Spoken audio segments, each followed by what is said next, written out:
Awadhpuri basin सुख संपदा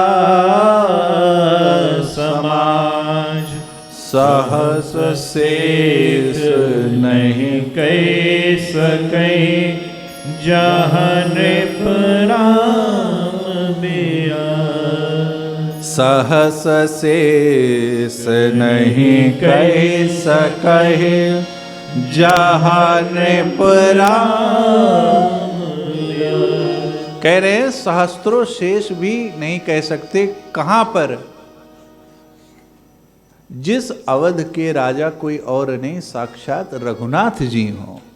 देखिए, परिवार का व्यवहार ये दर्शाता है कि परिवार का मुखिया कैसा है। और यदि आज की बात करें तो अब आजकल तो बेचारा मुखिया ही लाचार है, क्योंकि मुखिया की ही नहीं सुनी जाती, तो क्या करेगा। तो आज की परिस्थिति को यदि हम अपवाद मान लें तो बहुतायत में यह देखा जाता है कि जो परिवार के संस्कार हैं, परिवार में बच्चों के जो संस्कार हैं, वो ये दर्शाते हैं कि परिवार का मुखिया कैसा है, परिवार के मुखिया के क्या संस्कार हैं। और फिर उस परिवार में जिसके राजा स्वयं कोई और नहीं, रघुनाथ जी हो, तो बाबा कह रहे हैं साहस शेष नहीं कही जहाँ नृप राम बेरा। और कैसा संस्कार, कैसा परिवार होना चाहिए? नारदादी सन कादी मुनि सा।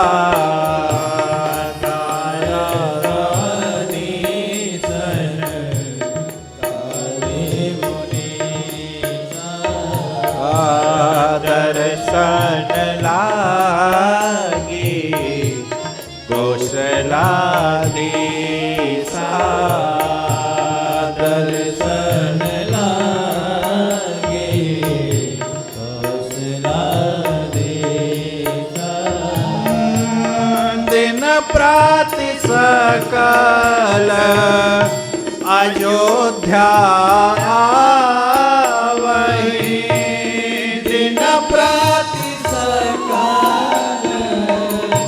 अयोध्या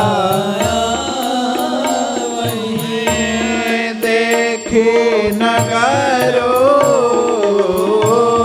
देखे नगरो में लागो बेसरावे। नारदादी सन कादे मुनि सा।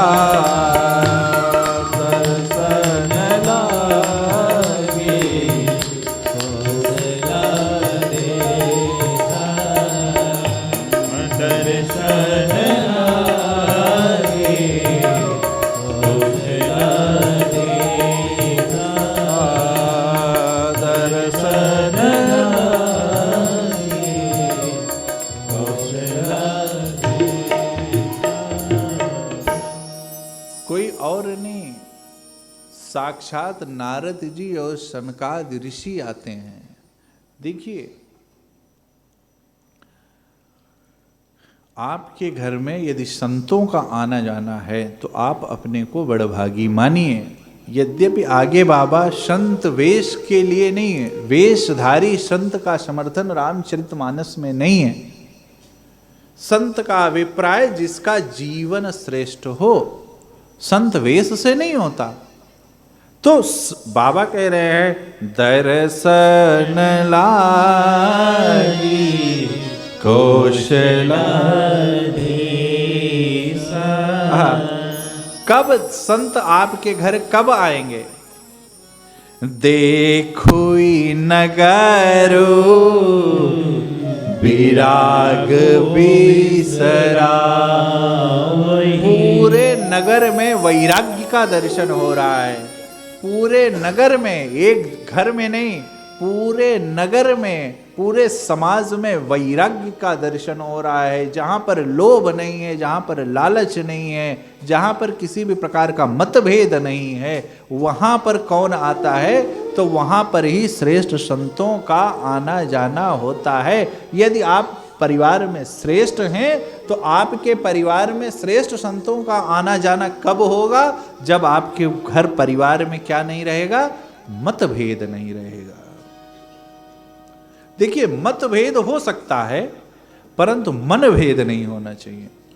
आज मनभेद हो गया है, चाहे धर्मों में हो चाहे जहां पर भी हो। ये जो मनभेद है ना, ये कभी जाता नहीं है। इसीलिए संत कहते हैं मतभेद किसी विषय पर हो जाता है, आपका मत अलग होगा, आपका मत अलग होगा, परंतु जब मनभेद होता है तब वो क्या हो जाता है? वो संबंधों में दूरी बनाने लगता है। इसीलिए बाबा कह रहे हैं, देखी नगरो विरागो बिसरा।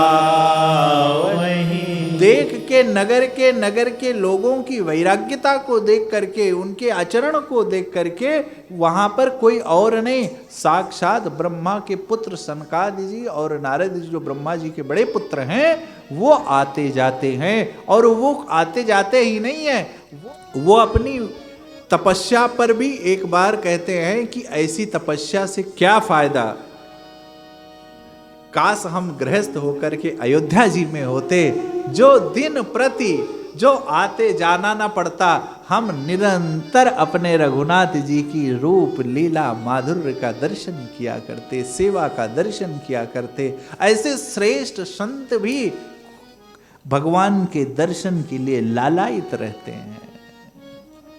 और हम आप कितने बड़भागी हैं कि हम सबका जन्म कहीं और नहीं, ये लखनऊ क्षेत्र भी अवध क्षेत्र में आता है, हमारा आपका जन्म अवध क्षेत्र में हुआ है भैया। अत्य प्रिय मोहि इहाँ कर बासी, हमें अति प्रिय हैं। और अयोध्या के वैराग्य का दर्शन करके नारद सनकादि जो श्रेष्ठ ऋषि हैं, जो श्रेष्ठ ऋषि हैं, निरंतर तप में लगे रहते हैं, वो भी प्रभु का दर्शन करने के लिए निरंतर आते जाते रहते हैं। अभिप्राय, जब हम श्रेष्ठ होंगे, हम अपने घरों में श्रेष्ठ संस्कार का निर्माण करेंगे, हम अपने घरों में श्रेष्ठ सद्विचारों का निर्माण करेंगे, तो क्यों हमारे ही आचरण को देख करके यदि कोई संत आएगा तो वो हमारे ही बहाने क्यों ना हो, हमारे बहाने क्या करेगा? सब पर कृपा कर देगा। हमारे सारे बच्चों, परिवार, आसपास जितने रिश्तेदार होंगे, उन सब पर कृपा कर देगा। उसी के बहाने, आपकी श्रेष्ठ तपस्या के बहाने, उस श्रेष्ठ तपस्या का फल क्या होगा? और देखिए, श्रेष्ठ तपस्या अकेले नहीं होती। सुमन बाटी का कौन एक नहीं है, सब ही लगाई। एक जगह देव पूजन नहीं हो रहा है, एक जगह श्रेष्ठ कार्य नहीं हो रहा है, एक घर में देव कार्य नहीं हो रहा है। क्या हो रहा है? सुमन बाटी का सब ही लगाई। आप साउथ में चले जाइएगा, जहां पर भक्ति का जन्म हुआ है, वहां पर आप कितने बड़े लोग क्यों ना हो, कितनी बड़ी उनकी अट्टालिका, कितना महंगा फ्लैट क्यों ना हो, परंतु हर घर के सामने नव तुलसी का वृंद देखी हंसी कबीरा। आज से ये प्रण ले लीजिए कि कम से कम कुछ ना कर सकें तो अपने घर में छोटी सी प्रवेश द्वार पर नव तुलसी का तो अवश्य रखें। और तुलसी जी को आते जाते यदि प्रणाम मात्र करेंगे, दर्शन मात्र करेंगे, तो आपके सारे पापों का क्षय हो जाएगा। आपके जीवन में सद्विचारों का धीरे धीरे धीरे धीरे आगमन हो जाएगा, सद्विचार प्रस्फुटित होने लगेंगे धीरे धीरे। तो आज से नव तुलसी का इसीलिए कह रहे हैं, अब जब आप नव तुलसी का रखेंगे तो मन बेमन माताएं चाहे जहां से आए, कैसे भी चप्पल पहन के भी कम से कम एक दीपक जला देंगी, कुछ भी पहन के एक दीपक जला देंगी। और आप जलाइए, कब आपके मन का दीपक वो जल जाएगा आप जान नहीं पाएंगे। माँ तुलसी साक्षात कोई और नहीं है, साक्षात माता हैं, कहीं जाने की आपको आवश्यकता नहीं है। और अंत में जब आप जाते हैं तो क्या मुख में डाला जाता है? यही आपकी सहायक बनेंगी, यही आपकी वैतरणी बनेंगी और यही आपका देवलोक में स्वागत करेंगी। इसलिए घरों में तुलसी माता नव तुलसी का वृंदता। और देखिए, जब आपके घर की शोभा सुंदर रहेगी तो क्या विभीषण जी ने निमंत्रण पत्र थोड़ी ना हनुमान जी को दिया था, देख कर ही क्या हुआ। और देखिए, विभीषण जी का परलोक ही नहीं बना, परलोक के साथ विभीषण जी का लोक भी बना। भैया राजा बन गए, कैबिनेट मंत्री से सीधा राजा बन गए। तो आपके जीवन में लोक भी आएगा, अध्यात्म से परलोक भी बनेगा, आपका व्यापार भी बढ़ेगा और आपकी कीर्ति भी बढ़ेगी। इसीलिए कहते हैं सुमन बाटी का सबही लगाए और सुख सारी का बढ़ावा ही बालक कहो राम रघु पति जन पालक।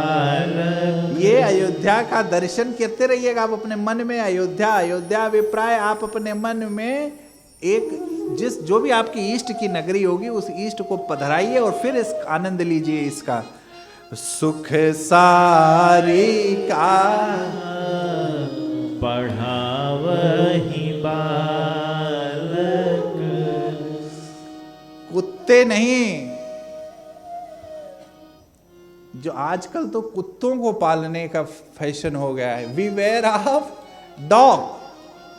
कुत्ते भी, मैं कुत्तों का विरोधी नहीं हूं, वो भी जीव है, कहे उनके अंदर भी आत्मा है, परंतु कुत्तों के साथ साथ सनातनी है। ना हो पाए तो कम से कम एक गाय तो पालन ना। आप फ्लैट में हैं, आप पूछेंगे गाय नहीं, आप किसी श्रेष्ठ आश्रम में चले जाइए जहां पर गौ पूजा हो रही है, एक गाय गोद ले लीजिए। वो महाराज जी को भूसा चावल जो भी हो सके आपसे, एक गाय को कम से कम एक सनातन के घर में होनी चाहिए। क्योंकि देखिए, गौ माता पहले हमारी एसेट्स थी, जिसको व्यापार की भाषा में आप एसेट्स कहते हैं। गौ माता ही हमारी धरोहर थी, एसेट्स थी, परंतु आज वो लायबिलिटी बन के रह गई हैं। और जब बताइए, विप्रधीन सुर संतहित, जिस भूमि पर साधु का सम्मान नहीं होगा, ब्राह्मण का सम्मान नहीं होगा, द्विज का सम्मान नहीं होगा, गौ माता का सम्मान नहीं होगा, उस वहां पर आप राम राज्य की कल्पना। कल कौन माता जी कह रहे थे कि कलयुग कब जाएगा? पहले ये सब जाएगा तो कलयुग तो फिर अपने आप भाग जाएगा। पहले ये सब आए तब फिर कलयुग जाए, पहले ये आप प्रवेश कराइए। और इस कोई और नहीं, सुख सारी का क्या पढ़ाती हैं आप? अपने कुत्ते में भी यदि आप रख पालिए तो इतना सामर्थ्य लाजिए कि वो भी राम राम बोले। और कहाऊ राम रघु पति जन पालक। और छंद में बाजार रुचिर न बनहि बरनत वस्तु बिनुगत पाई। जहाँ भूप राम निवास तहाँ की संपदा की गाइए।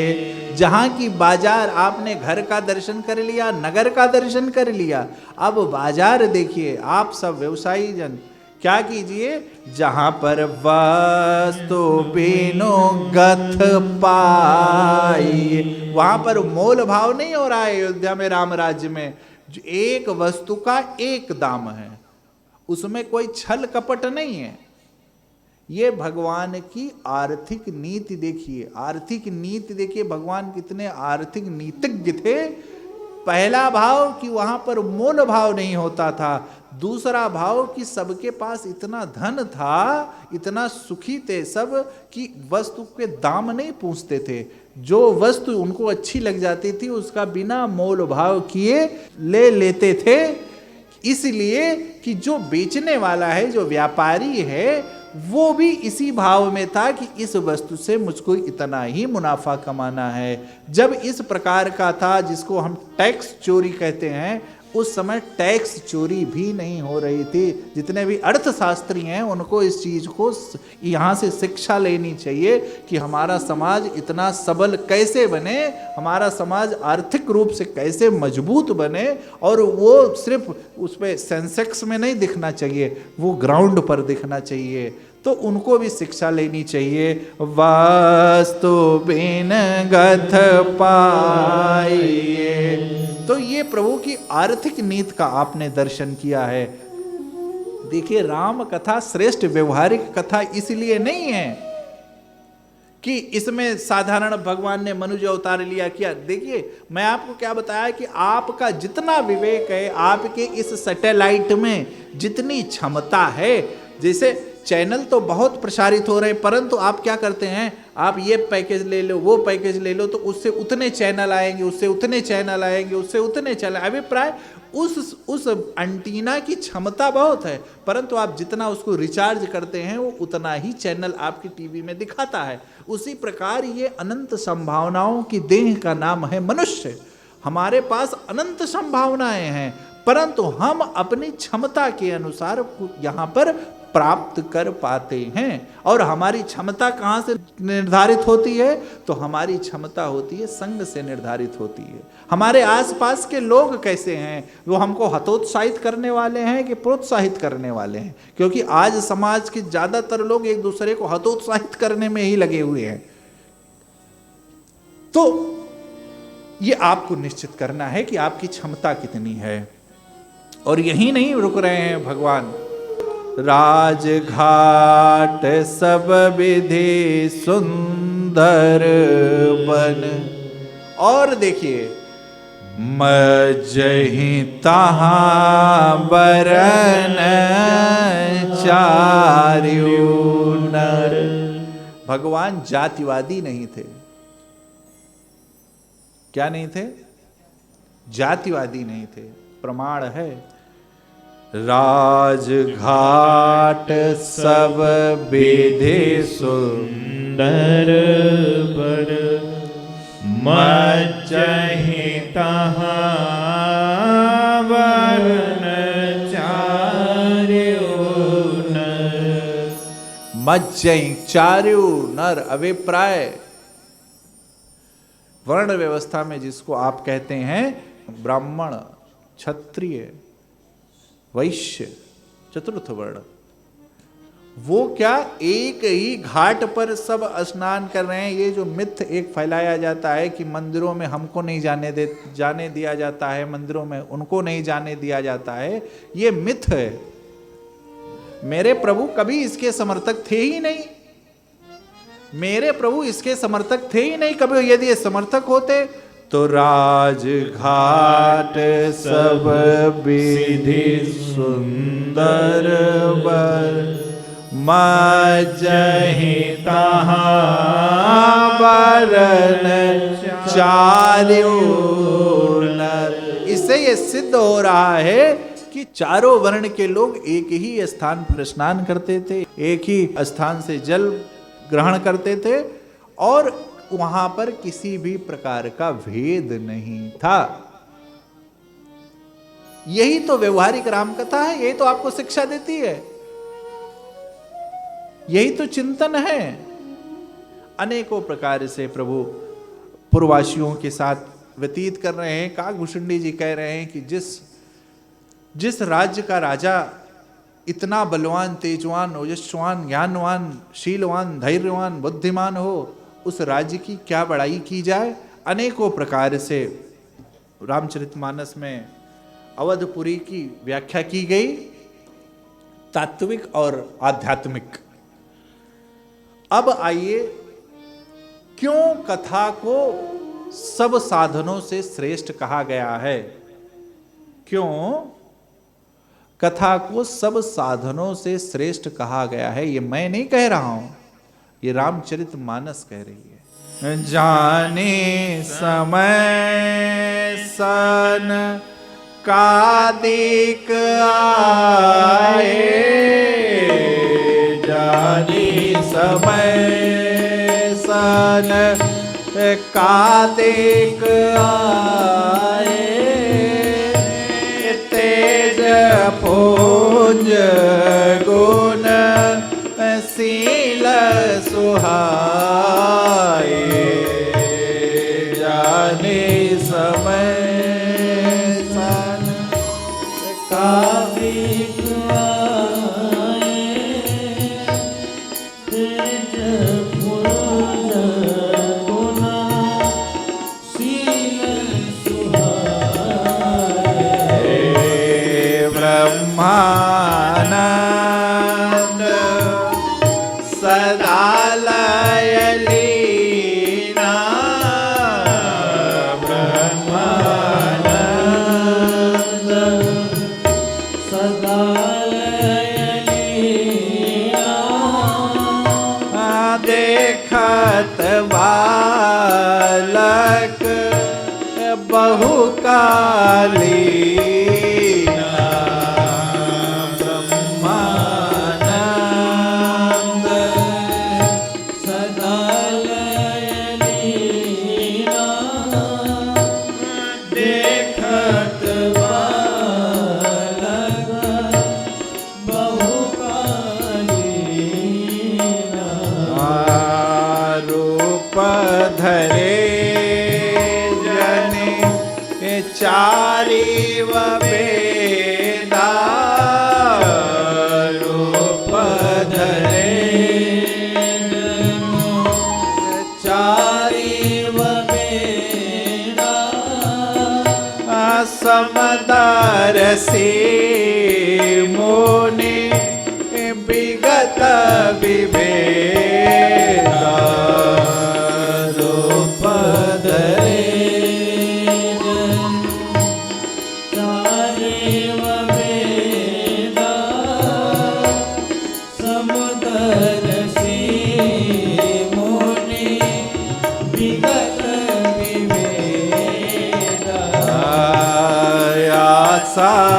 बसन व्यसन याहते नहीं, आशा बसन व्यसन याहते नहीं, रघुपति चरित होई ताह सुनहि,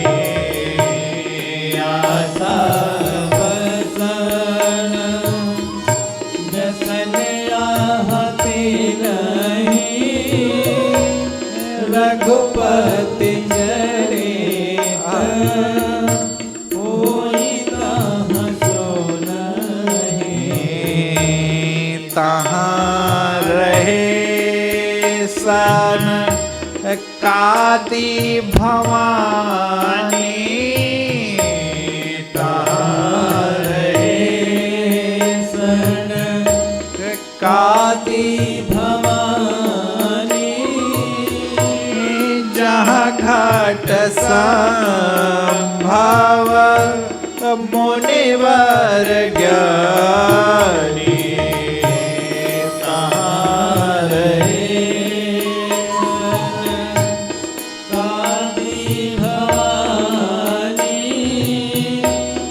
जहाँ घाट संभव मुनिवर ज्ञानी, राम कथा भूले बर बाहुबर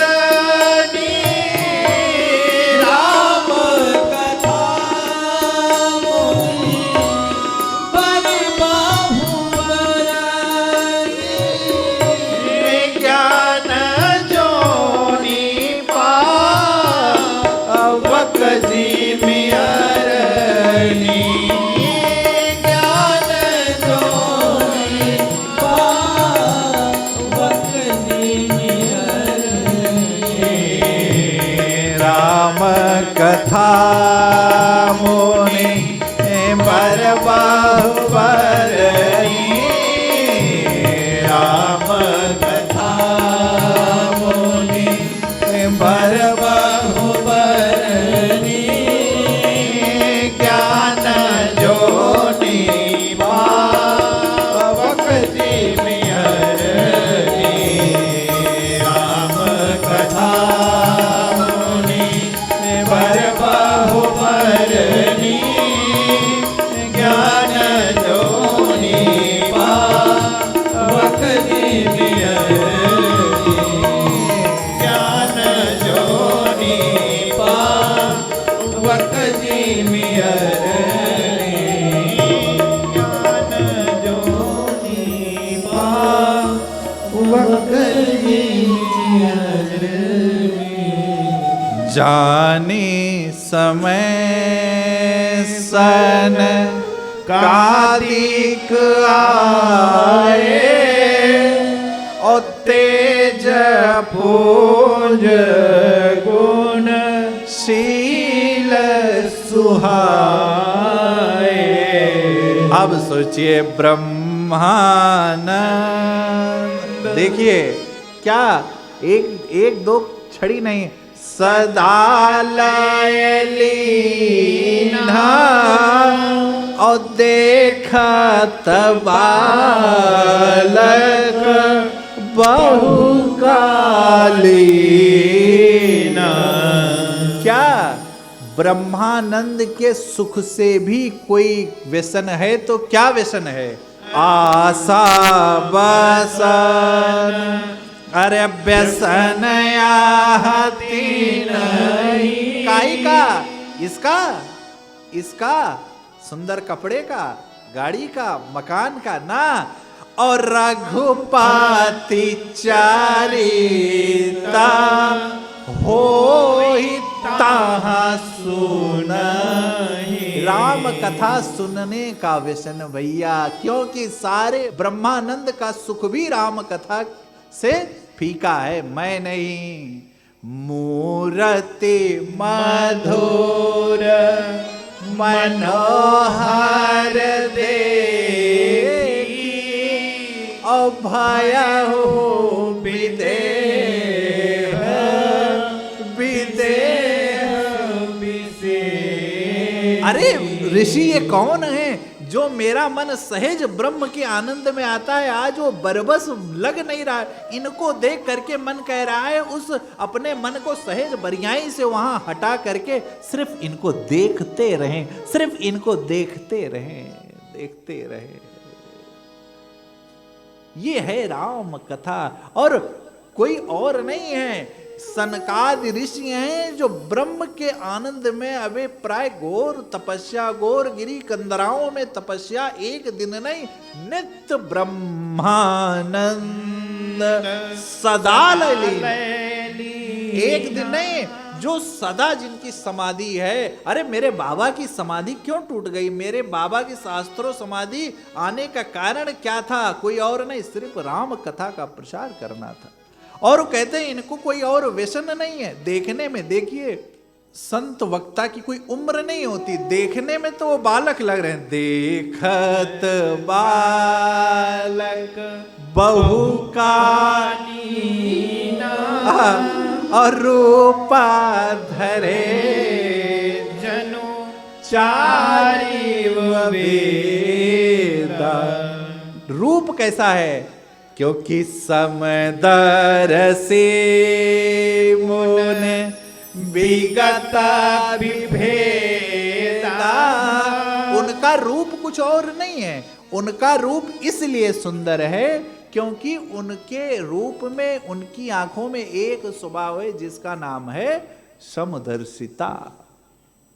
समदर्शी, और जिसके समदर्शी इच्छा का चुना ही। समदर्शी जिसके जीवन में समदर्शिता आ गया, उसके जीवन में कुछ भी पाने की इच्छा नहीं रहती। 5वें अध्याय के 18वें श्लोक में गीता जी में कह रहे हैं, विद्या विनय संपन्ने ब्राह्मणे गविहस्तनि सुनीचेव स्वपाके च पंडिता समदर्शिनः सुनीचेव स्वपाके च पंडितः समदर्शिनः। अब आप चिंतन कीजिएगा, समदर्शिना कह रहे हैं, इसका बहुत लोग उदाहरण देते हैं कि सब में समदर्शित समभाव होना चाहिए। देखिए भगवान कह रहे हैं चपंडिता समदर्शिना, समवर्तिना नहीं कह रहे हैं, समदर्शिना कह रहे हैं। समदर्शिना अभिप्राय देखना, क्योंकि पंडित में और चांडाल में एक जैसा व्यवहार एक दूसरे से संभव नहीं है। इसीलिए भगवान कह रहे हैं आपके दृष्टि में सब सम हो, परंतु सबके साथ सम व्यवहार नहीं हो सकता। अंग ही ले लें, शरीर में किडनी को कुछ इतना ब्लड चाहिए होता है, हार्ट को कितना ब्लड चाहिए होता है, लीवर को ये चाहिए होता है, अनेकों प्रकार से। क्यों, क्या होता है, सबकी अपनी अपनी क्षमता है। इसलिए समवर्तिना नहीं कह रहे हैं, समदर्शिना कह रहे हैं। और ये क्या है, ये समदर्शी हैं। और समदर्शी इसलिए नहीं है, इसलिए हैं क्योंकि ये इनको व्यसन किसी और का व्यसन नहीं है। इनको क्या कहें, किसका व्यसन है, राम कथा का व्यसन है। और जो जिसको राम कथा का व्यसन है उसके चेहरे पर क्या होगा, तेज पुंज गुण शील सुहाए। जिसको राम कथा सुनने का व्यसन होगा उसके चेहरे का तेज बता देता है, भक्त के चेहरे का तेज बता देता है कि ये भक्त, ये जीव किस स्तर का है। और तेज ये पैसे ब्यूटी पार्लर से नहीं आता है। ब्यूटी पार्लर वाला तेज तो थोड़ी देर के लिए रहता है, लेकिन जब आध्यात्मिक तेज जो होता है उसको किसी पार्लर की जरूरत नहीं होती है। उसके पार्लर स्वयं उसके रघुनाथ होते हैं, वही उसको पॉलिश करते रहते हैं। तो इसलिए प्रभु कह रहे हैं तेज पुंज गुण शील। और रहते कहाँ हैं, कहीं और नहीं रह रहे हैं। माँ पार्वती जी से शिव बाबा कह रहे हैं ये कहीं और नहीं, अगस्त जी के आश्रम से आ रहे हैं कथा श्रवण करके। इससे सिद्ध होता है कि जब भगवान को प्राप्त करना है तो भगवान की प्राप्ति के लिए पहला क्या है, भगवान की कथा श्रवण करने का व्यसन जिसको हो गया उसको आज नहीं कल भगवान की प्राप्ति निश्चित है। इसमें कोई दो मत नहीं है, प्रमाण आ रहा है। कहां पर, तहां रहे कहां पर है, कहां पर थे, राम कथा मुनि बार बाहु बरने अज्ञानी जोने पावक जिमियरनी।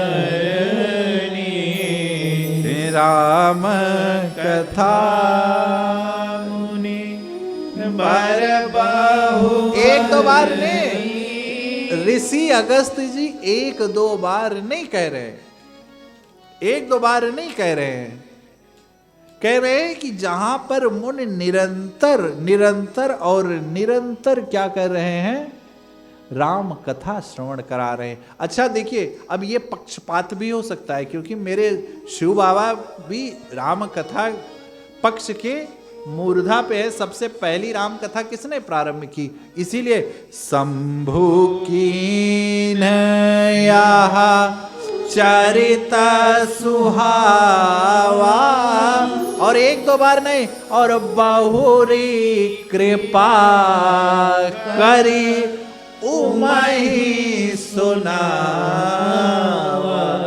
शंभु कीन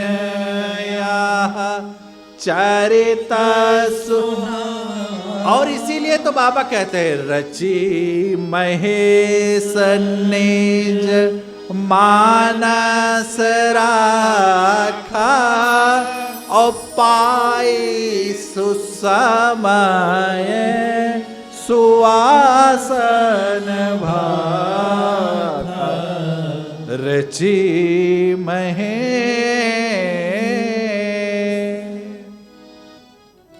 मैं निज गुरु सन सुनी कथा जो सूकर खेत। उस समय बालपन था, अचेत था। देखिए भैया, बाबा इसलिए भी कह रहे हैं और इसलिए कथा की महिमा दर्शाना भी चाहते हैं कि हमारे आपके लिए सनकादि ऋषियों ने राम कथा सुन रहे थे, निरंतर एक दो बार नहीं, बहुकाल सुन रहे थे, अगस्त जी के आश्रम में सुन रहे थे। परिणाम हुआ कि साक्षात रघुनाथ जी का दर्शन हो गया। और रघुनाथ जी का दर्शन कब? पाई सुसमय, उस समय हुआ जब रघुनाथ जी एकदम आनंद में थे, सिर्फ अपने कुछ इष्ट के साथ वन भ्रमण करने के लिए निकले थे।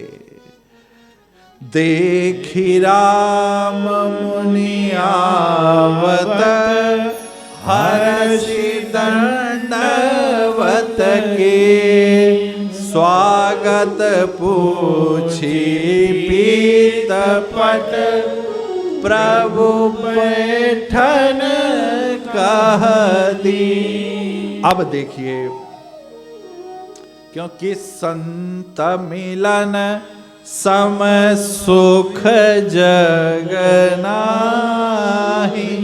इस संसार में सबसे सुख का अवसर है जब आपको सुयोग्य संत श्रेष्ठ का संग हो जाए। और ऐसे में उसका स्वागत की विधि मेरे रघुनाथ जी से सीखिए कि देखी राम पुनि आवत, हरस दंडवत की।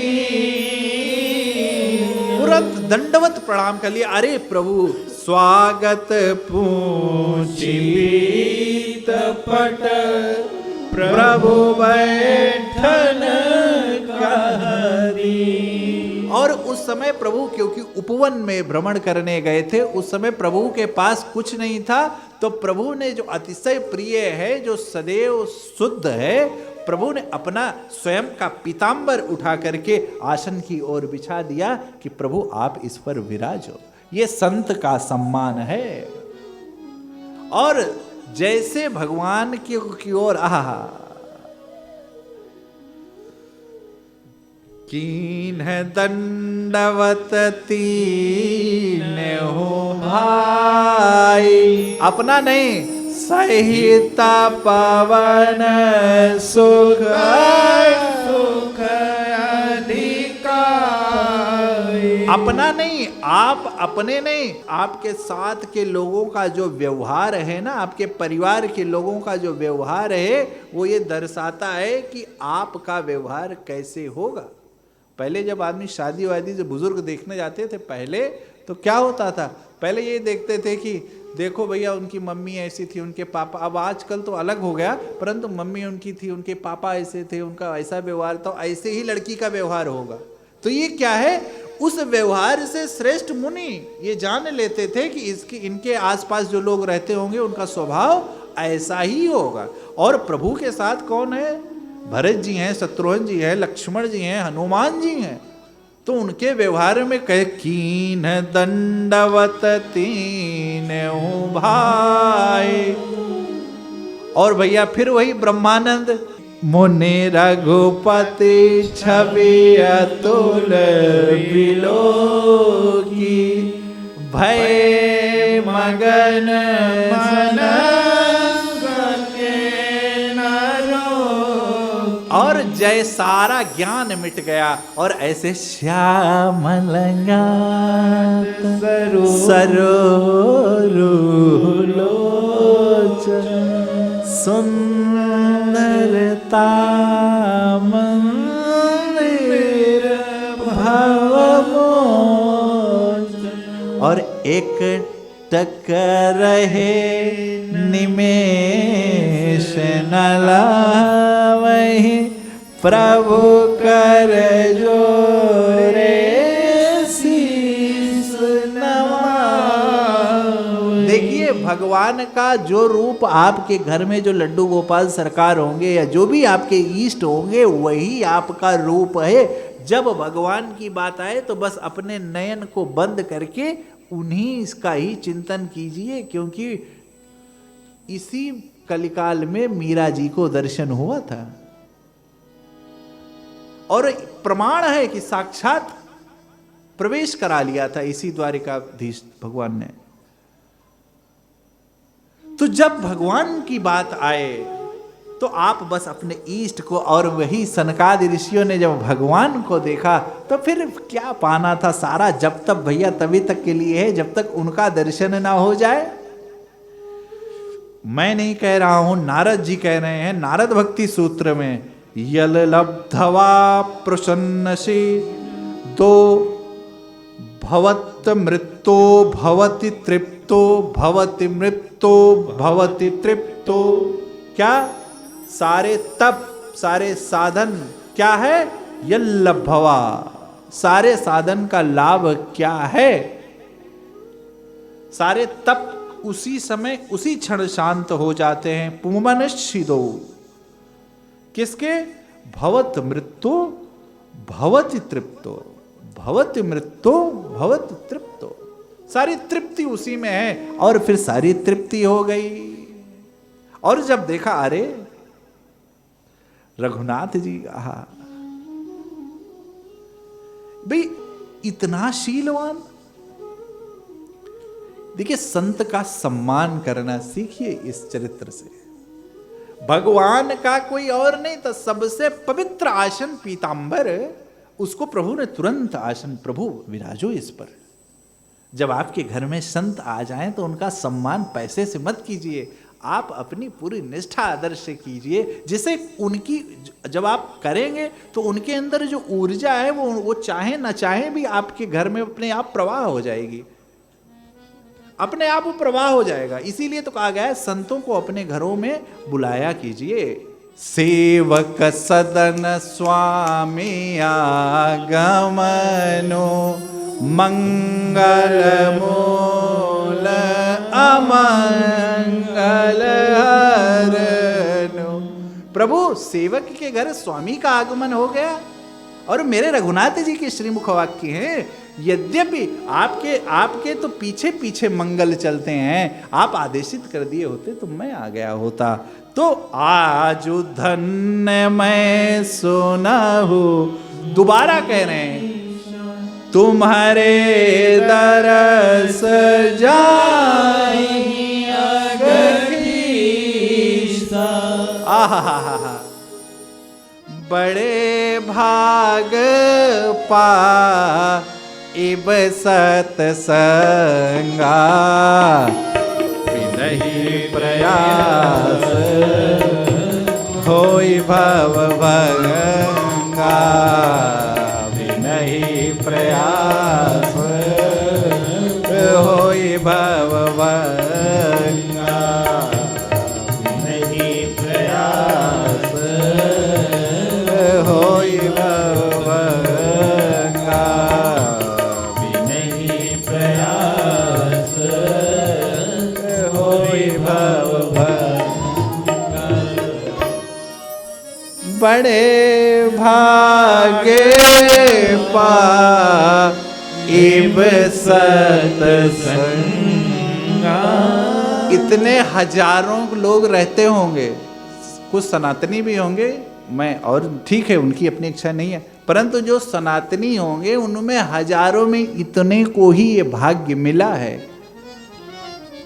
मेरे श्रीमुख वाक्य मेरे प्रभु के श्रीमुख वाक्य हैं। और सत्संग के पास बिना ही कोई आपको प्रयास नहीं करना है, आपका जीवन अपने आप सुंदर होने लगेगा। भव सागर मरना जीना वो तो किसने देखा है तब की बात है। सत्संग आपको आज सुंदर बनाता है, सत्संग आपको आज जीने की शिक्षा देता है। और प्रभु की ऐसी इतनी प्रीति संतों में देख करके किसी और का नहीं भैया। अरे संत दरस जिमि पातक टरई, सतसंगति संस्कृत करयंता। और इतनी प्रीति संतों में देख करके किसको मन में जिज्ञासा, भ्रम नहीं, जिज्ञासा और भ्रम अलग है। जिज्ञासा हो गई किसको, भरत जी को, हनुमान जी को, शत्रुघ्न जी को, लक्ष्मण जी को, कि प्रभु इस संत की इतनी बड़ाई करते हैं, तो क्यों ना कलिकाल में कुछ, क्योंकि संत के वेश में, वेश जो बात आई थी, वेशधारी, वेश का समर्थन रामचरितमानस नहीं कर रहा है, तो क्यों ना कुछ ऐसा लक्षण पूछा जाए भगवान से, संत और असंत के लक्षण क्या है। और पूछने का तो देखिए, यद्यपि सनकादिक इसके पहले, इसके पूर्व में सनकादिक भगवान ऋषियों को विदाई कर रहे हैं ससम्मान के साथ प्रभु, उसके बाद में जोरी पान कहत हनुमता सुनहु दीन दयाल भगवंता। क्या बात है भैया।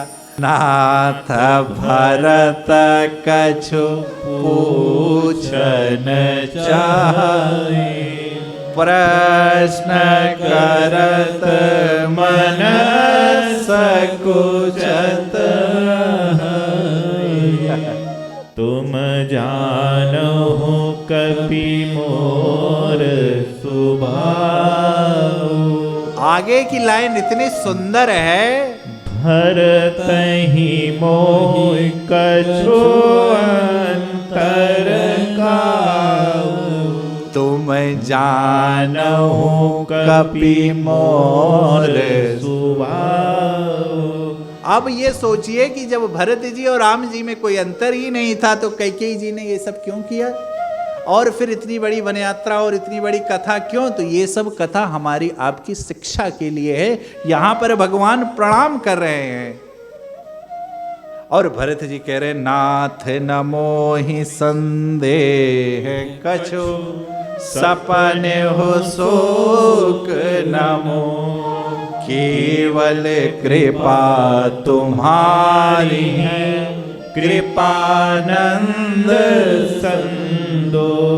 प्रभु आपके शरण में आ जाने के बाद किसी भी प्रकार का ना तो कोई भ्रम है, ना तो कोई जिज्ञासा है, ना तो कोई इच्छा है, परंतु प्रभु बस सब लोगों की एक इच्छा है कि आज तो आपने संत भगवान श्रेष्ठ संत हैं, परंतु आने वाले समय में जानो भगवान कहलाना चाह रहे होंगे कि हमारे नाम से जो ये लोग अपनी दुकान चलाएंगे, उनके लिए कह रहे संतन के महिमा रघु बहु विधि वेद पुराण गाए, श्री मुख तुम पुण्य की बढ़ाए।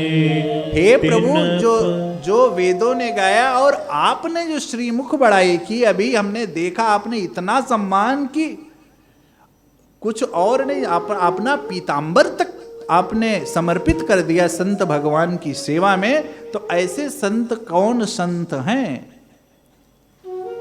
और इनकी क्या लक्षण हैं। संतय संतन के दिल गाए, प्रणत पाल मोहि आहा। हे प्रभु, संत और असंत के क्या लक्षण हैं, कृपा कर कर मुझे कहिए, और संत के और असंत के सूक्ष्म लक्षण आप दर्शन करिए।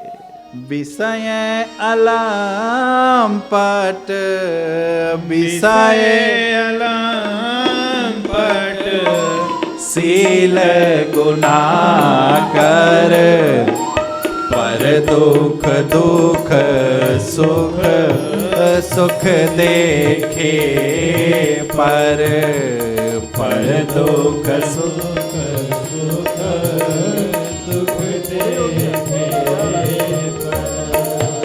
समय भूद्रिपु विमद विरागी, समय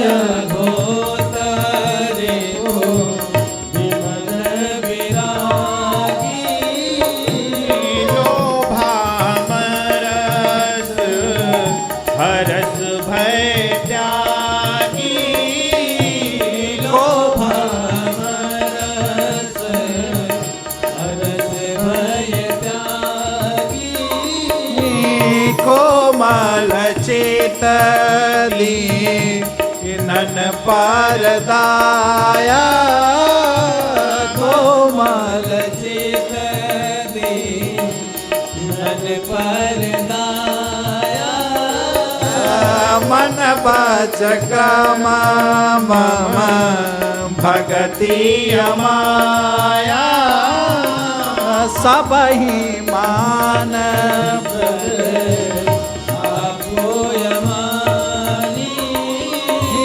भरत प्राण सम ममते प्राणी विगत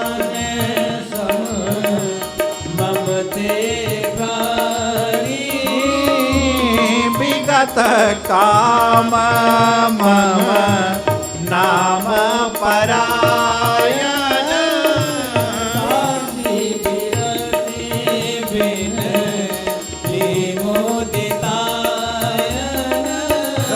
शीतलता सरल तालता मैत्री पद प्रीति धर्म जनयति यह सब लक्षण बसहि जास उर ज्ञाने हुतात संत संतत भूर समदा मनिया समदा मनिया निति नहीं डोले परस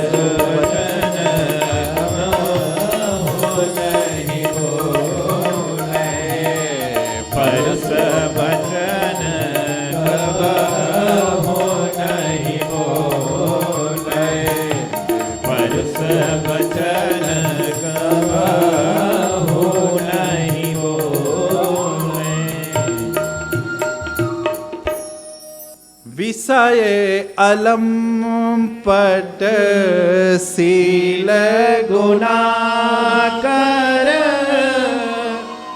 दूसरे के दुख से जो दुखी होए, दूसरे के सुख से जो सुखी होए, जो विषयों में नहीं अपितु जिस शीलवान हो, गुणवान हो, जिसका चित्त क्या हो, कोमल हो, जो मन क्रम वचन जिसके जीवन में समरसता हो, एक हो।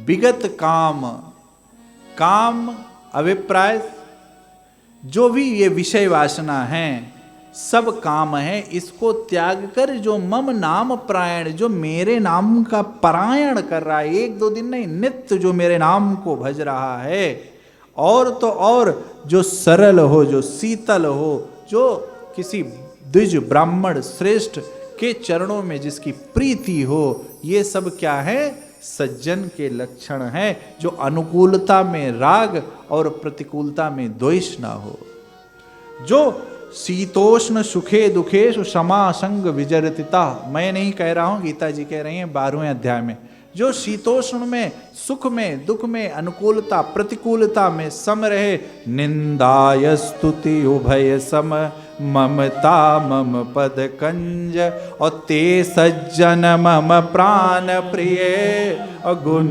मंदिर सुख, और सुनहु असंतन के स्वभाव। सचेत कर रहे हैं भगवान, भूल्यहु संगति करहु न का। संगत पर बल दे रहे हैं कि भूल से भी असंगत असज्जन का साथ मत कर लीजिएगा, अर्थात आपकी सारी सज्जनता मिट्टी में मिल जाएगी, सारा ज्ञान आपका खत्म हो जाएगा। यदि किसी असज्जन के साथ आप एक दिन गुजार लिए, तो यदि आप भक्त हैं तो अगला आपका एक हफ्ता आपको अशांत रखेगा। क्यों? उसका रोम जो ऊर्जा है वो आपको अपवित्र कर देगी। और कौन असंत है कहना ही नहीं है अब आज के समय में।